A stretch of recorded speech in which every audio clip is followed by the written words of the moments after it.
नमस्कार दोस्तों, स्वागत है आपका अपने प्लेटफ़ॉर्म एनसीईआरटी बाय विक्रम पर। आज हम करेंगे कक्षा 6 की जो सामाजिक विज्ञान की पुस्तक है, सामाजिक अध्ययन, भारत व उसके आगे, उसके पहला अध्याय है, वो है पृथ्वी पर स्थानों की स्थिति। तो पृथ्वी पर स्थानों की स्थिति जो अध्याय है, उसके आज हम अभ्यास के प्रश्न और उत्तर करेंगे।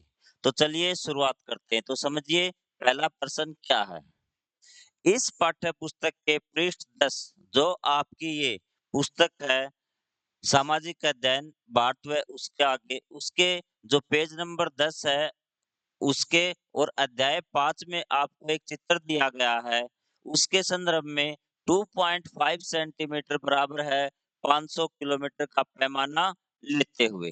पैमाना क्या होता है ये मैंने आपको जब लेसन रीड करवाया था वहां पे समझा दिया था। अगर आपको फिर भी समझना है तो आप प्लेलिस्ट में जाइए, वहां पे आपको सभी पाठों की व्याख्या आराम से मिल जाएगी, एक एक लाइन आपको समझाई हुई है। तो आपको क्या करना है, जो नर्मदा नदी का मुहाना है, वहां से गंगा नदी के मुहाने तक की वास्तविक दूरी की गणना करनी है। और जो पैमाना लिया है, वो लिया है 2.5 सेंटीमीटर बराबर है 500 किलोमीटर। तो चलिए एक बार इसके सॉल्यूशन को समझते हैं कि किस प्रकार से हमें ये क्वेश्चन सोल्व करना है।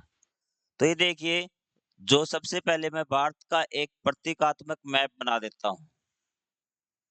प्रतीकात्मक मतलब कि इसकी बाउंड्री ये बिल्कुल एक्यूरेट नहीं है, ये सिर्फ हमने समझने के लिए बनाया है। कुछ इस प्रकार से भारत का मैप होगा। अब हम एक छोटे से कागज या छोटे से बोर्ड पे पूरे भारत को ड्रा नहीं कर सकते क्योंकि उसकी जो बाउंड्री है, लंबाई और चौड़ाई है, वो हज़ारों किलोमीटर में है। तो हमने एक पैमाना लेना है, जो पैमाना आपको दिया है, वो दिया है 2.5 सेंटीमीटर बराबर है 500 किलोमीटर। ये बात समझ में आई आपको? तो जब आप भारत का मैप देखेंगे अध्याय 5 में, वहां पे आपको इस प्रकार से गंगा नदी मिलेगी और इस प्रकार से नर्मदा नदी मिलेगी। यहाँ पे जो गंगा नदी है वो बंगाल की खाड़ी में मिल जाती है, गिर जाती है, और यहाँ पे ये अरब सागर में जो आपकी नर्मदा नदी है वो मिल जाती है। अब मुहाना क्या होता है? मुहाना वो जगह होती है जहाँ पर नदियाँ समुद्र में मिलती है। तो ये आपका गंगा नदी का मुहाना और ये आपका नर्मदा नदी का मुहाना। जब आप अपने स्केल से इन दोनों मुहानों की लंबाई नापेंगे यहाँ से लेके यहाँ तक, तो ये लगभग आपकी आएगी 10 सेंटीमीटर। कितनी आएगी? 10 सेंटीमीटर। ये आई है आपकी पैमाने के अनुसार। ये बात समझ में आई आपकी कि 10 सेंटीमीटर कहाँ से आया? तो जो पैमाना दिया हुआ है, वो दिया हुआ है कि 2.5 सेंटीमीटर है 500 किलोमीटर के बराबर, और हमारी दूरी आई कितनी? 10 सेंटीमीटर। तो वास्तविक दूरी क्या होगी? तो आप नेक्स्ट स्लाइड में समझ लीजिए। तो हमारे पैमाने की जो दूरी आई थी, वो कितनी आई थी? पैमाना था हमारा 2.5 centimetre is equal to 500 centimetre, sorry kilometre. और जो हमारी दूरी आई थी जब हमने मैप पे मापा, नर्मदा नदी का मुहाना से लेके गंगा नदी तक, तो ये दूरी आई थी हमारी 10 सेंटीमीटर। तो यहाँ से लेके 10 सेंटीमीटर आपको पता है कि ये 0, ये 2.5, ये 5 और ये 7.5 और ये 10 सेंटीमीटर इतनी है। अगर हम इसको डिवाइड करें तो ये 500, 500, 500 और 500, क्योंकि एक 2.5 सेंटीमीटर में कितनी दूरी बता रखी है? 500 किलोमीटर। तो टोटल दूरी कितनी हो गई? 500 प्लस 500, आप चारों को प्लस करेंगे,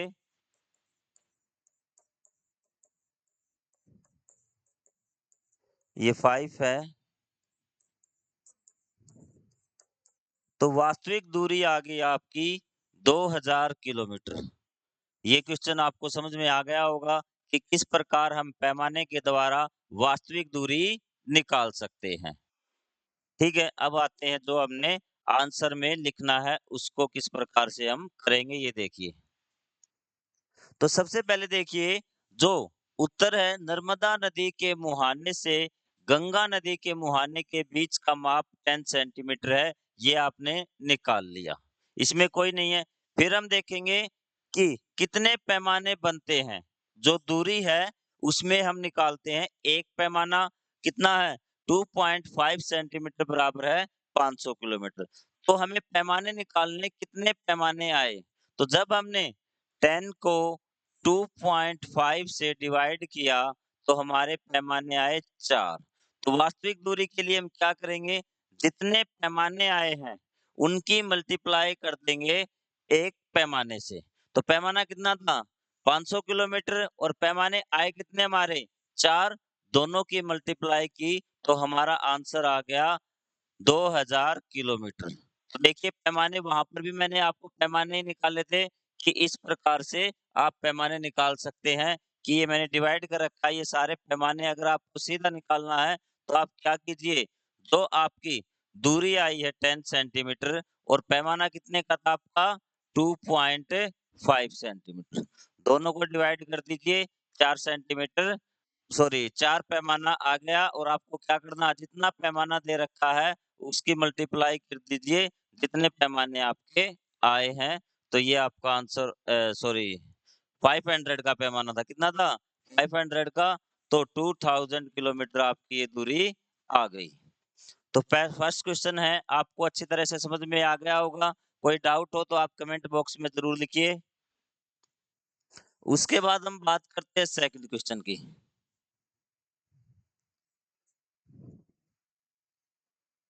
तो अब इसने कहा है, जब लंदन में दोपहर के 12 बजे का समय होता है, उसी समय भारत में साय के 5:30 बजते हैं, ऐसा क्यों?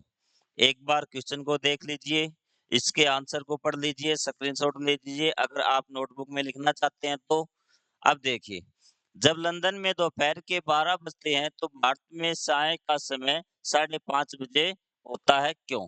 क्योंकि भारतीय जो मानक समय है, वो ग्रीनिच मानक समय से पा 5 घंटे 30 मिनट आगे है। भारत का मानक समय 82.5 डिग्री पूर्वी देशांतर पर आधारित है, जो लंदन जीएमटी की रेखा से पूर्व में स्थित है। जैसे-जैसे हम पूर्व की ओर बढ़ते हैं, हर 15 डिग्री पर 1 घंटा बढ़ता है और इसलिए हम भारत के में सायं 5:30 बजे होते हैं और लंदन में दोपहर के 12 बजे होते हैं। एक बार इसको समझिए कि ये क्या कह रहा है।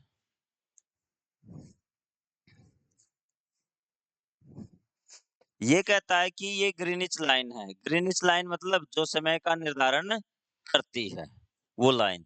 ये है 0 डिग्री।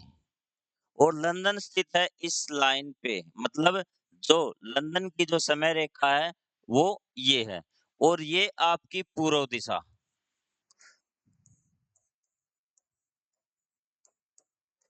और इस रेखा से जैसे-जैसे हम जाएँगे पूर्व दिशा की ओर जो समय में अंतर होता जाएगा हर 15 डिग्री पे 1 घंटे का फ़र्क होगा मतलब जो भी देश इस रेखा से पूर्व दिशा की ओर स्थित होगा, उसके समय में अंतर होगा। हर 15 डिग्री पे कितना 1 घंटा आगे हो जाएगा और जो भारत है, वो यहाँ पे है 82 82.5 डिग्री।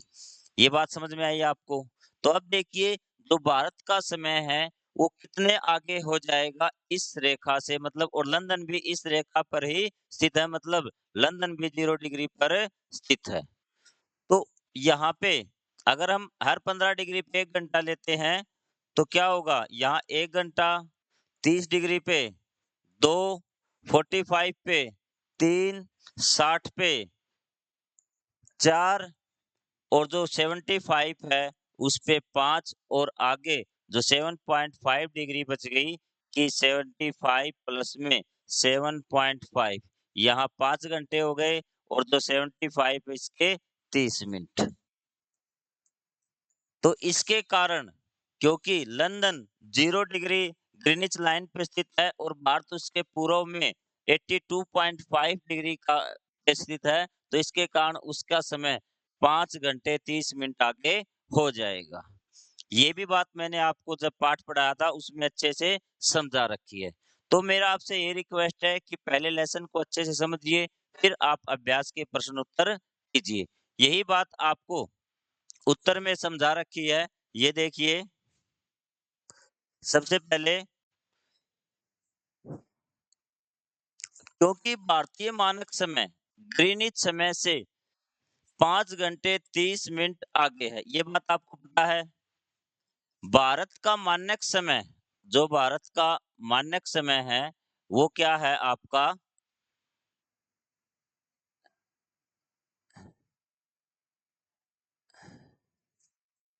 भारत का मानक समय 82.5 पूर्वी देशांतर पर आधारित है, क्योंकि ये आपका 82.5 डिग्री।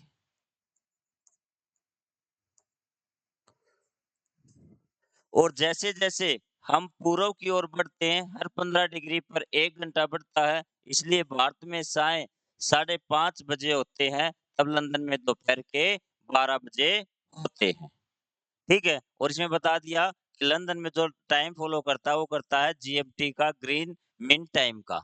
तो ये बात समझ में आई आपको? क्वेश्चन क्लियर है आपका? आप आराम से, ज़रूरी नहीं कि आप जो बोर्ड पे लिखा हुआ है, जो आपकी नोटबुक में लिखा हुआ है या बुक में लिखा हुआ है, उसी भाषा में उत्तर दें। मेन बात है कि आपको उत्तर समझ में आ जाना चाहिए। तो सीधी-सी बात है कि जो लंदन है, वो 0 डिग्री देशांतर पर स्थित है, और जो भारत है, वो पूर्व में 82.5 डिग्री देशांतर पर स्थित है। इसके कारण भारत का जो समय है, वो लंदन के समय से 5.5 घंटे आगे है। चलिए, अब अगला क्वेश्चन समझते हैं। हमें मानचित्र में प्रतीक चिन्हों और रंगों की आवश्यकता क्यों होती है? तो एक बार इसको ध्यान से पढ़ लीजिए, क्लोज करके एक बार इसको देख लीजिए। मानचित्र पर कई चीजें दिखाई जाती हैं, जैसे नदियां, पहाड़, सड़कें, शहर आदि। बहुत सारी चीजें दिखाई जाती हैं। अगर इन्हें केवल शब्दों में दिखाया जाए, तो मानचित्र जटिल और भरा हुआ लगेगा। देखिए,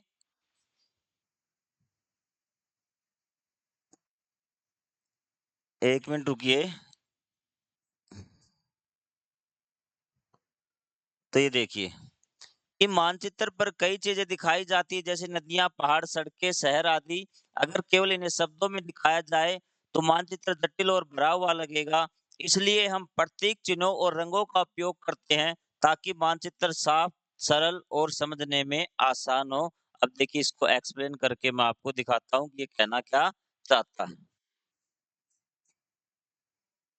हम मान लीजिए कि किसी शहर का मैप बना रहे हैं कुछ इस प्रकार से।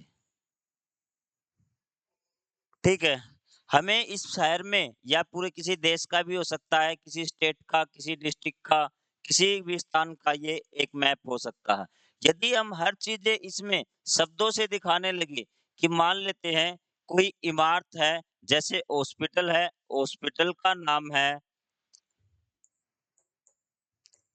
India national hospital.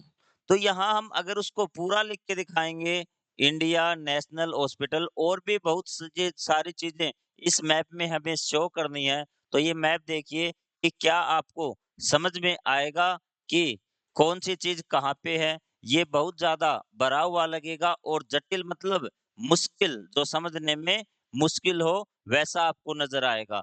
तो इसके स्थान पे हमने क्या किया है, कुछ चिन्ह, जैसे हॉस्पिटल के लिए हमने प्लस का चिन्ह बना लिया कि हमें हॉस्पिटल का नाम नहीं लिखना, सिर्फ प्लस दिखाना है, ठीक है? और जब हम उस प्लस पे क्लिक करेंगे, तो हमारे सामने अगर डिजिटल मैप है, तो उसका नाम आ जाएगा, वरना सिर्फ हमें ये पता चलेगा कि यहाँ पे हॉस्पिटल है। आगे बात आपको समझ में। और दूसरी मैं बात करता हूँ रंग की। रंग की देखिए, अगर कोई पर्वत है तो उसके लिए हमने अलग रंग डिसाइड किया है, कोई नदी है उसके लिए अलग रंग डिसाइड किया है, ताकि जो मैप है वो समझने में बिल्कुल आसान हो। यदि जैसे पानी के लिए ब्लू कलर है, तो जैसे मैंने यहाँ पे ब्लू कलर दिखाना है, यहाँ ये नहीं लिखना कि यहाँ तालाब है या फिर समुंदर है। तो यहाँ पे जिस प्रकार से मैं आपको दिखाऊँगा, तो सिर्फ हल्का-सा ब्लू कलर यूज़ करूँगा, तो ये पानी का कलर हो जाएगा, ताकि मैप क्या हो, आसान हो समझने में। तो ये चीज़ आई आपको समझ में?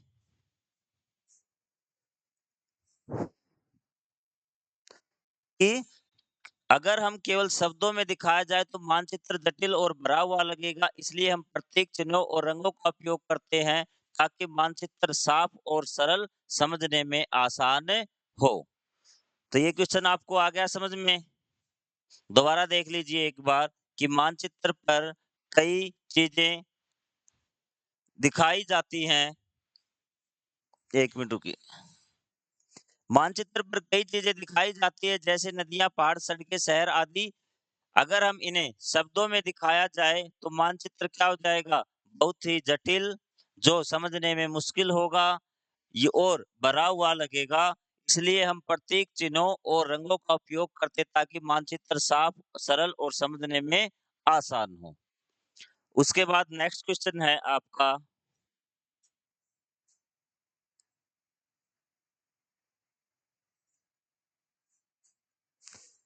ये जो नेक्स्ट क्वेश्चन देखिए आप, आपके घर या स्कूल के चारों दिशाओं में क्या-क्या स्थित है? आपका जो स्कूल है या फिर घर है, उसके जो चारों दिशाओं में या फिर आठों दिशाओं में क्या-क्या स्थित है? तो एक बार इस क्वेश्चन को ध्यान से देखिए, फिर हम इसको सोल्व करते हैं।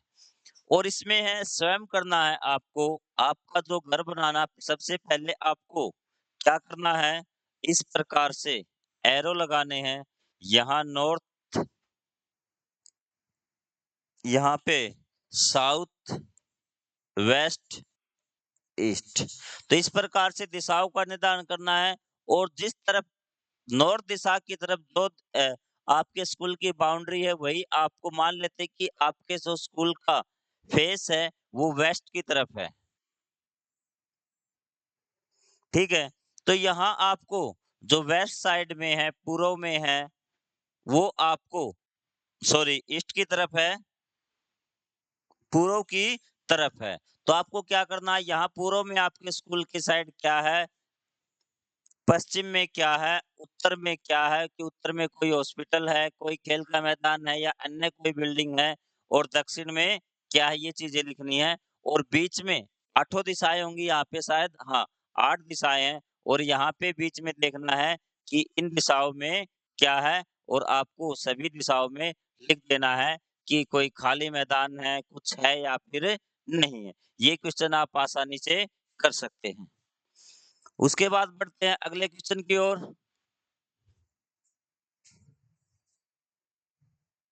अब ये क्वेश्चन काफ़ी मुश्किल लगता है अभ्यर्थियों को कि स्थानीय समय व मानक समय के बीच में क्या अंतर है? एक बार क्वेश्चन को देखिए।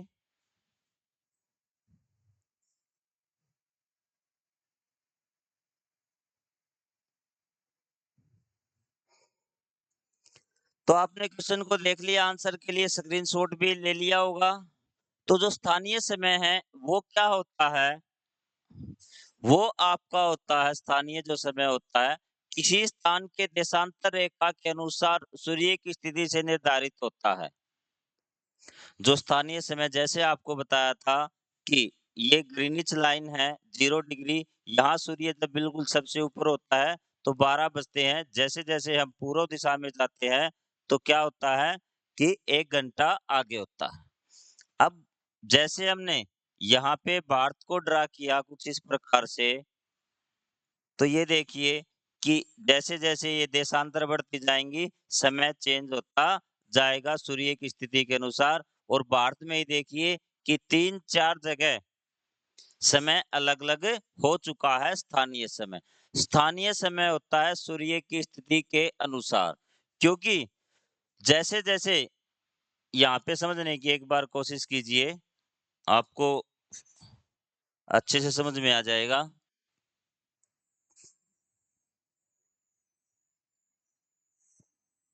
ये इंडिया है। हम स्थानीय समय की बात करते हैं। स्थानीय समय होता है सूर्य की स्थिति के अनुसार। जैसे-जैसे पृथ्वी पश्चिम से पूर्व की ओर घूमती है, और स्थानीय समय क्या बताया, सूर्य की स्थिति के अनुसार हम 12 बजे का एग्ज़ाम्पल लेते हैं। कि सूर्य जब उस स्थान के बिल्कुल सबसे ऊपर होता है तब 12 बजते हैं, तो सबसे पहले यहाँ पर आएगा सूर्य, जब पृथ्वी घूमेगी तो यहाँ 12 बज जाएँगे। अब जब सूर्य यहाँ पे ऊँचाई पे होगा, तो उस समय यहाँ पे 12 बजेंगे और जब इस जगह पे, इस रेखा के ऊपर होगा, तो यहाँ पे 12 बजेंगे। तो अब देखिए, जो स्थानीय समय है, वो क्या है? अलग-अलग हो गया। तो सीधी-सी बात है, जो स्थानीय समय है, वो क्या होता है, सूर्य की स्थिति के अनुसार होता है और जैसे-जैसे हम देशांतर इन लाइनों को बोला गया है देशांतर लाइनें, जिसके आधार पे हम समय का निर्धारण करते हैं, स्थानीय समय का बदलता रहता है। ठीक है? लेकिन जो मानक समय है, अब देखिए, अब 12 मानक समय क्या होता है कि हमने एक लाइन डिसाइड कर दी भारत के लिए कि इस रेखा के अनुसार हम क्या करेंगे, समय को मानेंगे। चाहे आपका ये भारत की जो रेखा जो पहले भी अब बात कर चुके 82.5 डिग्री है। इन्होंने कहा कि जो-जो भारत की बाउंड्री है, इस क्षेत्र के अंदर है, वहाँ जो समय होगा, इस रेखा के अनुसार होगा। मतलब जब यहाँ पे 12 बजेंगे, तो ये जो पूरा एरिया है, किसी विशेष क्षेत्र में, यहाँ पे पूरे में 12 आपको घड़ी में सेट करने होंगे, यही टाइम चलेगा। ये बात क्लियर हुई? स्थानीय समय और मानक समय, जो स्थानीय समय उस सूर्य की स्थिति के अनुसार और जो मानक समय है, उसमें हम किसी एक रेखा को मैक्सिमम उसको मानते हैं जो बिल्कुल बीच से गुजरती है किसी क्षेत्र के लिए एक रेखा को हम मानक मान लेते हैं और उसके अनुसार ही पूरे क्षेत्र में समय का निर्धारण होता है। तो ये देख लीजिए, अब आपको समझ में आसानी होगी। स्थानीय समय का किसी स्थान के देशांतर रेखा के अनुसार सूर्य की स्थिति से निर्धारित होता है। जब सूर्य आकाश में सबसे ऊपर होता है, दोपहर के 12 बजते हैं, वह स्थान उसका स्थानीय समय होता है। अब मानक समय क्या है? एक देश या बड़े क्षेत्र के लिए तय किया गया समान समय, कि एक समय है, वो किसी देश या बड़े क्षेत्र के लिए निर्धारित कर दिया गया है कि इस समय के अनुसार हम चलेंगे। भारत में इंडियन स्टैंडर्ड टाइम लागू है, जो 82.5 डिग्री पूर्वी देशांतर पर आधारित है। यह ग्रीनिच मीन टाइम से 5.5 घंटे आगे है। ये हम बातें सारे डिस्कस कर चुके हैं। चलिए बढ़ते हैं अब अगले क्वेश्चन की तरफ। अगला क्वेश्चन है आपका, एक बार इस क्वेश्चन को देख लीजिए। दिल्ली और बेंगलुरु के अक्षांश क्रमशः 29 डिग्री उत्तरी और 13 डिग्री उत्तरी हैं। उनका देशांतर लगभग सेम है। 77 डिग्री पूर्वी एक ही है। दोनों नगरों के बीच स्थानीय समय में कितना अंतर होगा? तो ये देखिए एक बार कि जैसे हमने पहले वाला क्वेश्चन किया था कि इसने पूछा स्थानीय समय में कितना अंतर होगा। बिल्कुल सीधा-सा आंसर है कि दोनों न मैंने आपको कहा था कि ये इस प्रकार से मान लीजिए पृथ्वी है और ये देशांतर है। जो आपका स्थानीय समय चेंज होगा, वो देशांतर के चेंज होने पर बदलेगा। ठीक है? तो ये देखिए क्या यहाँ पे उनका देशांतर बदल रहा है? देशांतर तो दोनों का क्या है? सेम है कि इस प्रकार से दोनों शहर स्थित हैं, दिल्ली और बैंगलोर कि दिल्ली भी इसी पे है और बैंगलोर भी इसी पे है, तो दोनों का जो स्थानीय समय होगा, वो दोनों का सेम ही होगा, बराबर होगा।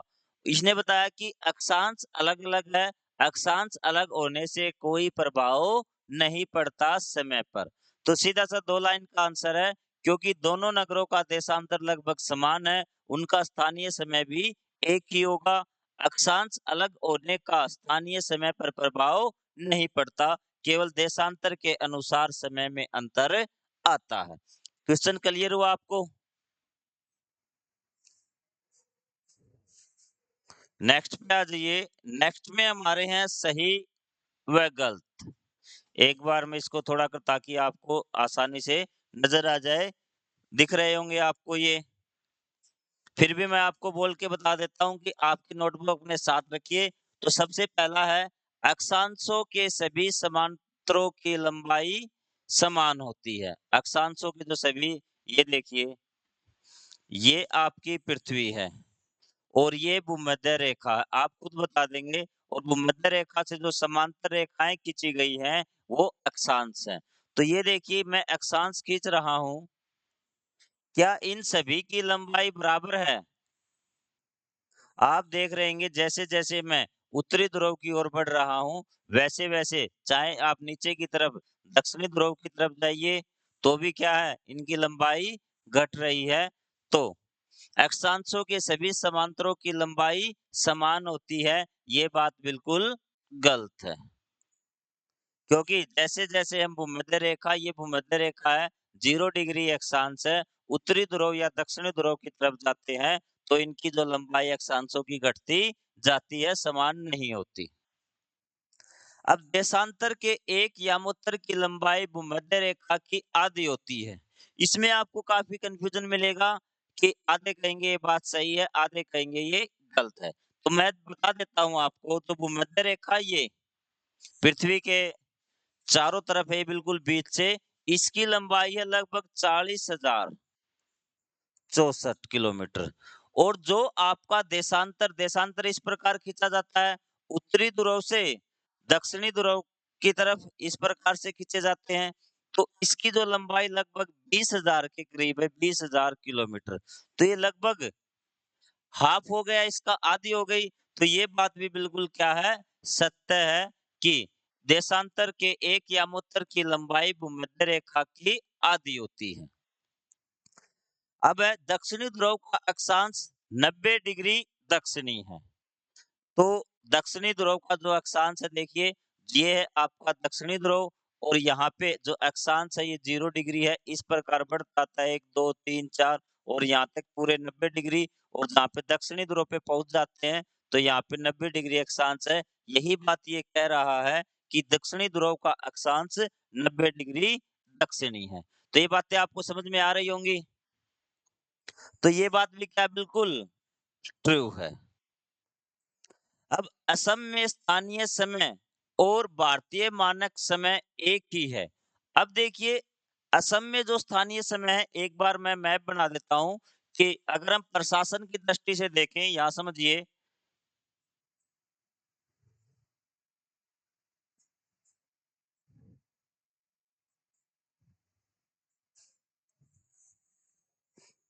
क्योंकि हम सारा भारत का मैप लेके चलेंगे, यहाँ से असम है यहाँ पर, ठीक है? ये कह रहा है कि असम में स्थानीय समय जो भारत का मानक समय है, वो आपको पता है 82.5 डिग्री है, ठीक है?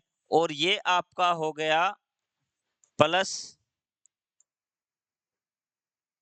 5 ऑवर 30 मिनट 5 घंटे 30 मिनट आगे है, इससे ग्रीनिच लाइन से। तो आपको पता है लेकिन जो असम में जो देशांतर है, वो है आपकी लगभग-लगभग 91 डिग्री। तो यहाँ पे जो स्थानीय समय है, वो आपका इससे 40 मिनट प्लस होगा मतलब यहाँ पे 6 घंटे और 10 मिनट ये आगे होगा प्लस। अब आप मुझे बताइए क्या जो भारत का जो समय है वो साढ़े 5 घंटे 30 मिनट आगे है और जो असम का समय है वो 6 घंटे 10 मिनट आगे है। क्या ये दोनों सेम है? तो इसका भी उत्तर है ये गलत कथन है। क्योंकि इसका अगर आंसर आपको लिखना है तो आप लिख सकते हैं कि असम और असम का जो देशांतर है वो क्या है 90 डिग्री के अप्रोक्सीमेट है। इसे और भारत का जो आपका ये है मानक समय रेखा है वो 82.5 है और जो असम का जो देशांतर है वो 91 डिग्री के करीब है। इसलिए दोनों का जो स्थानीय समय है वो अलग-अलग है।